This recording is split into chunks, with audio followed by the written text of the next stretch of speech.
So crop rotation, what is it and why do we do it? Basically, I came across crop rotation in the very, very early days when I was doing a course in horticulture, and the teacher was telling us all about crop rotation, and I couldn't get my head around it. So at the time I thought, well, what I would need to do is design a garden that would allow me to be able to practice this at home. So it took me quite a few years to get my head around why I was doing it, and also the system that and how I was doing it. Hello, Eileen from Castlebar. Yay. Very good. All top fans here in Derry. Thank you, Justine.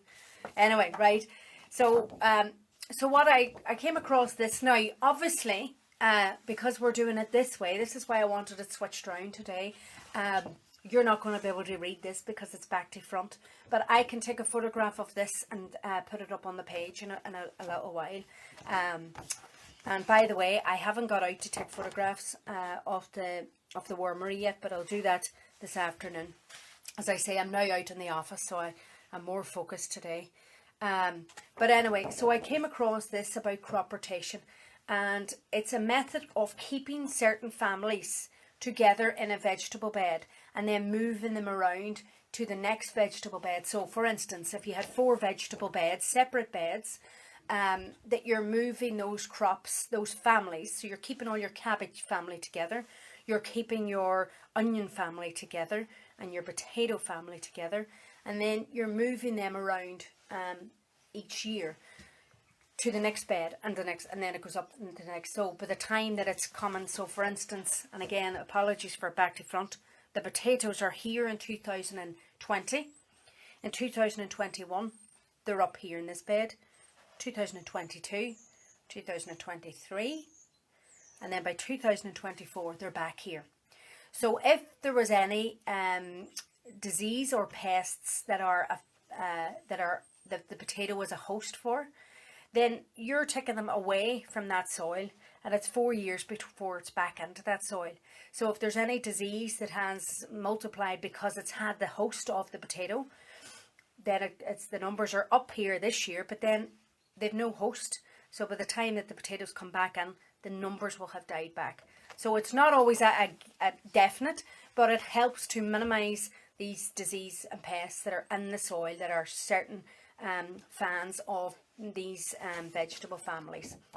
So I'm going to do a wee test for you, or I'll talk to you about certain vegetable families, and then maybe I'll ask you a few questions to keep us all connected. So we have the brassica family, which is your cabbage family, but in Latin, or the genre of it is brassicas, and within that is broccoli. Anybody else? Does anybody else want to give a go? Cabbage and broccoli, I've said anyway. Does anybody see how fast this is?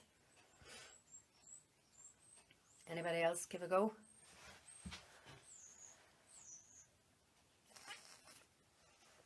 If it doesn't work out, if you don't know, it's all right. I'll just start talking again.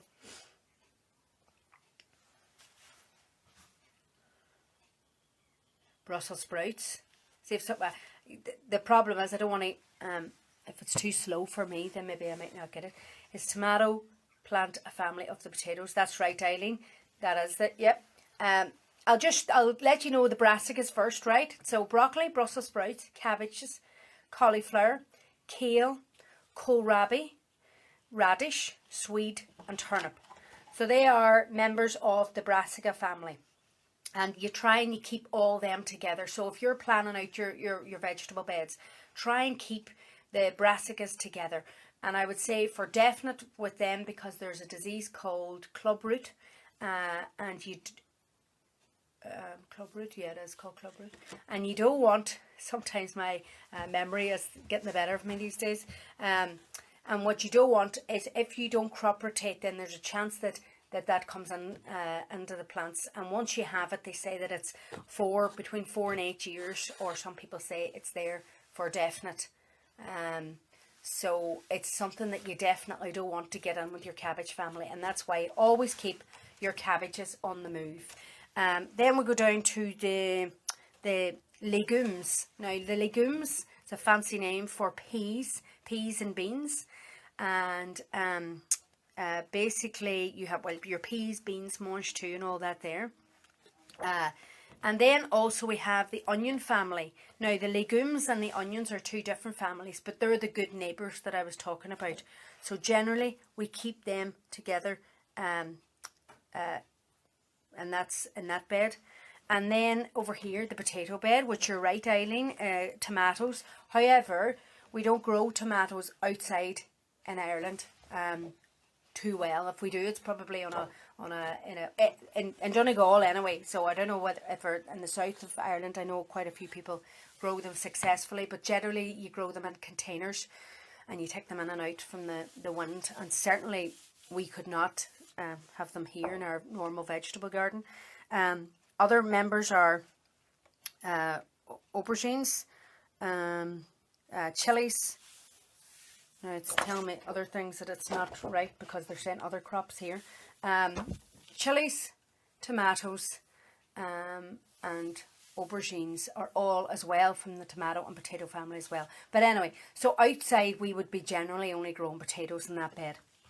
And then the other one then, which would be roots, which is carrots, parsnips, beetroot, and celery.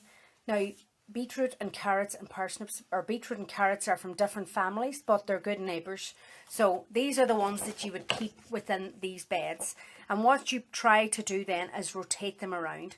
Now, we do that here, but and we're going to be doing that this year. I'm not going to talk about, there's another way that we grow as well, which is polycropping, which is we're still rotating, but we're rotating on the same bed. And we polycrop by, it's just different layers, and we plant the plants next to each other, but we still rotate them. But we're doing it as a big experiment this year, but I'll not talk too much about it. But anyway, but the good way to remind you of your crop rotation is people like bunches of roses. Now, Dee Sewell from Green Side Up, if you're ever following her blog, it's fantastic. And I got that off Dee quite a few years ago. People like bunches of roses. It's your potato family, the legumes, your brassicas and your roots. So people like bunches of roses. So if you write that down and remember that, and that's the families that you're rotating around these beds. So if you can get yourself 4 vegetable beds just for starting out, then I would recommend that that's the families that you keep doing. And it's quite simple because then you know what you're doing for the next 4 years. You can go one way or you can go the other. It doesn't matter what way that you go around, but once you set on that direction, then stick with it. Don't do what I used to do in the first couple of years, is be going around one way, totally forget, and then start moving it back again. There's also what they call stacking functions happening within your crop rotation. And that, for instance, that your legumes are fixing nitrogen into the soil, and then you're following that with your brassicas, which prefer nitrogen. So when you're finished growing your peas and your beans, don't pull them out of the ground. Cut them, leave the roots in the ground to release that nitrogen, and then follow in with your cabbages, and they then take up that nitrogen. So it's a kind of a nice relationship that you're building up with your plants as well. So there's loads of different functions that are happening within that crop rotation, but just basically that's the top tips there. And then it cuts out your work as well, because there's what we call heavy feeders and there's light feeders. The 2 heavy feeders are our brassica family and the potato family. So I keep them 2 separate. So they're like here and here, right? And I know it's back to front, but here and here, because then I just have to feed these 2 beds this year, and because this is if they are coming into them beds. The following year I just have to feed them 2 beds. I generally don't feed the beds with the legumes coming into them or the roots, so I just leave them to take up any the extra nutrients from the year before. So you feed the beds well before the brassicas, and you feed the beds well before the potatoes, and then the other 2 beds you don't worry about. So it's cutting down my work as well. So does that make sense for you? in a roundabout backwards way. It's very hard to do these things when you can't interact with people, but if you have any questions on crop rotation and when we're all up and running, I see most of you are local enough here. When we're all up and running, you are more than welcome to come to the garden, and I'll show you around. Even if you're not local, you're more than welcome to come up to Gordahork in Donegal and visit us, looking out at the lovely Mount Errigal, which you can't see today. We're all misty today. We've been enjoying the lovely wild Atlantic winds. I'm just praying that spring pokes its head around the corner very, very soon. Has anybody else got any questions on crop rotation? What do you feed them with? Okay, Fionnuala. We do the seaweed here. And I'll be talking a wee bit about seaweed tea in a wee minute. But I just go to the beach in the autumn and I gather up the seaweed. And I put the seaweed down fresh onto the 2 beds that the cabbages are coming into and that the potatoes are coming into. So I layer up about 20 centimetres of seaweed, maybe more. I generally know now that it takes 8 bags of seaweed per bed, so to get a good depth of seaweed. Now it starts to break down obviously, but that's in the autumn time. During the storms in the autumn, the seaweed washes up. You don't want to cut the seaweed off rocks or anything like that. We're not eating it. I've got a great, I had a great book on seaweed from Pranny Rattigan. Hold on. A wee guide it is. It's a guide to seaweed. I'll get it for you. I have a great book. So when we go to the beach, we generally pick, it's either kelp or bladderwrack. And the kelp or the bladderwrack, the kelp is slower to break down, but that's the traditional one that they would have used around here. But the bladderwrack I find breaks down really quickly. So we put that on. Then I let the rain do its action, as in wash through. If there's any salt in the seaweed, it washes through the soil. So there's never an awful lot. If you go out just after a storm, and if you get the seaweed that's come to the middle of the beach, the stuff that's just been washed up, it shouldn't be laden with too much salt anyway. And the back stuff anyway at the beach is not a good place to be taking seaweed, because it is a site of biodiversity. There's a lot of flies and bugs there that you just want to leave alone. So the stuff that's washed up, I leave that. Then come midwinter, then I go out and I cover it over with cardboard. If I do have any straw, I add that, and I find that helps break it down. Maybe keeps it warm or adds more carbon, I'm not sure. But I cover over with cardboard and then I weigh down with tires. Now I was just down today checking on it, and already when you lift back the cardboard, the seaweed is nearly all broken down.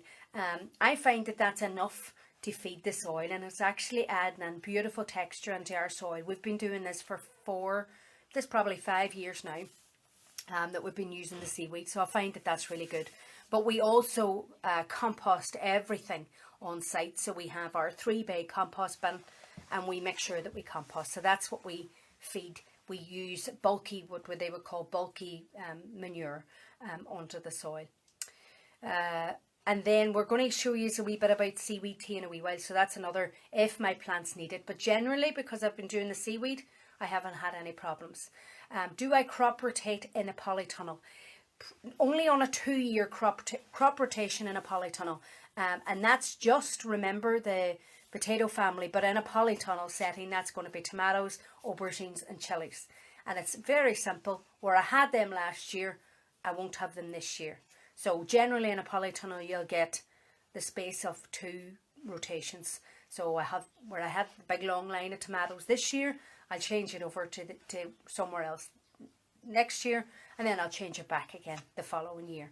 Again, it cuts down an awful lot of problems and disease in your polytunnel that you might not think about. And you could probably get away with not rotating for about 4 or 5 years, but then you'll have problems. So I would say just get into the habit of crop rotating whatever you be doing. All right? Okay. So,